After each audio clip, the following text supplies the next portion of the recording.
Carlos Trujillo, U.S. Ambassador to the Organization of American States.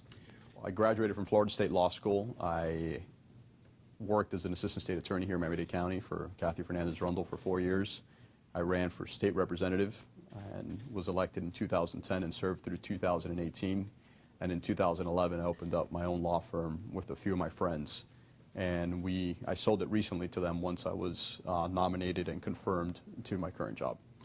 Sometimes I'll travel across the region, meeting different ambassadors and diplomats across the Western Hemisphere.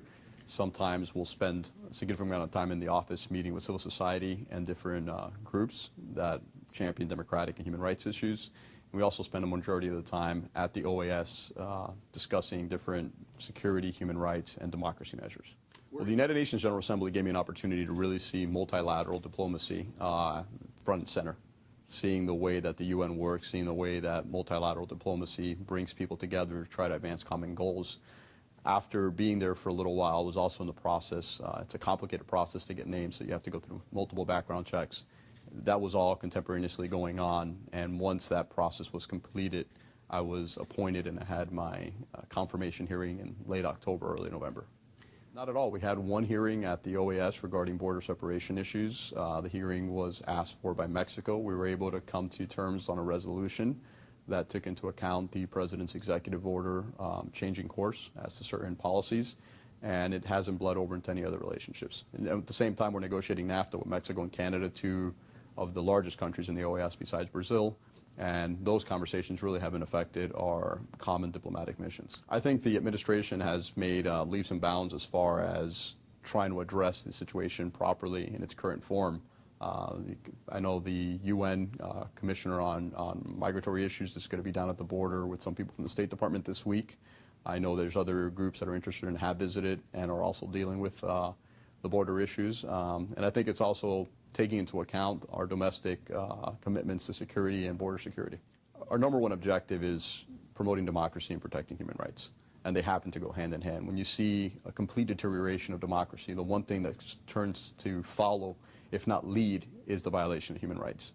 We've seen that in Nicaragua when democratic institutions start to disappear, people lose confidence in them, and the government continues a round of oppression. We've seen that in Venezuela's institutions disappear, oppression and human rights violations increase. We've seen it in Cuba for the last 60 years, and we're seeing it now in Bolivia as you start to chip away at democratic institutions, as the judiciary is no longer independent, as the electoral system is no longer reliable and people don't have any confidence in it.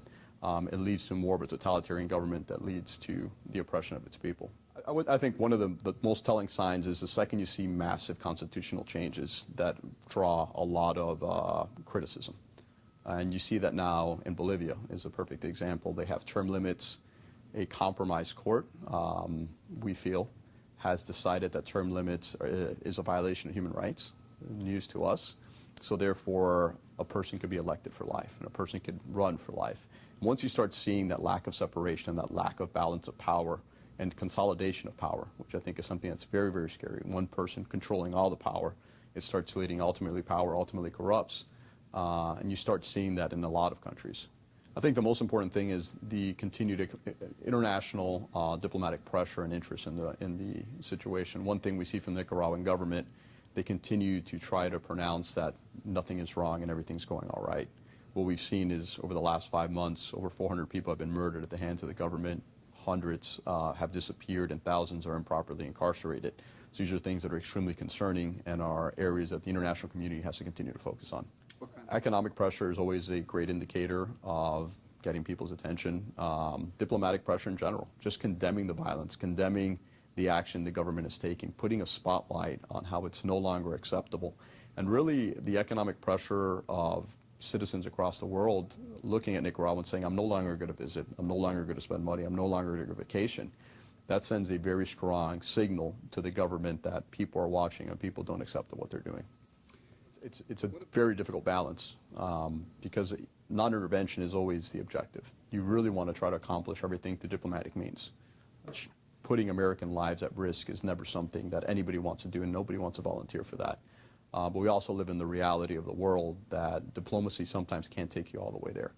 And I think one of the tools that the Trump administration has used effectively when it comes to Venezuela, when it comes to the region, is individual sanctions and economic pressure on individuals that we know that are corrupt, individuals that we know that violate human rights, putting a spotlight on them and making it very, very difficult for them to keep those ill-gotten gains and also for them to be able to travel with impunity. And it's not only big versus small countries, but a lot of the countries who are forward-leaning when it comes to democracy, the countries who have had stable, successful democracies, and even some of those who have had young democracies really value the importance of democratic institutions. So it's a hodgepodge. It's not really, it's easy to say Mexico or Argentina, but some of the smaller countries like St. Lucia, some of the smaller Caribbean countries like Jamaica and Bahamas, they also really value democracy. And they understand, a lot of them through their difficult histories in Argentina, some of the difficult histories that we've seen in Guatemala, in Honduras, that totalitarian governments lead to mass oppression. And there's a massive rejection, I think, circulating across the region and across the Western Hemisphere as to that ideology. One thing that the OAS does very well is electoral observation missions. The United States commits millions of dollars to making sure that elections are fair, elections are recognized, that the proper safeguards are put into place, and that the results are verified. So we do a lot of that through the OAS, electoral observation missions. There's an organization within the OAS called DECO, the Democratic Enhancement. And these are when we start seeing the deterioration of facilities, when we start seeing corruption affecting the judiciary or affecting law enforcement or affecting institutions, how do you put the safeguards in place to rebuild those institutions in order for them to have the veracity and people have faith in the results? We did that in Honduras with the MOXIE, the anti-corruption mission. If you have mass corruption just across the region, it's the biggest attack you have on democracy. Because once people lose faith in institutions, now the natural reaction is you just fall in love with an individual. And that's a very dangerous idea for democracy. I think all of them have a duty to. And it's not fair to point one or the other, because I think a lot of them follow the instructions from their capitals very well. And there's always changes in capitals. We have elections across the region. But just overall, one institutional change that I would like to see, and in the OAS you have the option to vote or not to vote or to abstain. I think abstention is not an option. Every country should have a position when it comes to democracy and when it comes to human rights, and they should either vote in favor or against.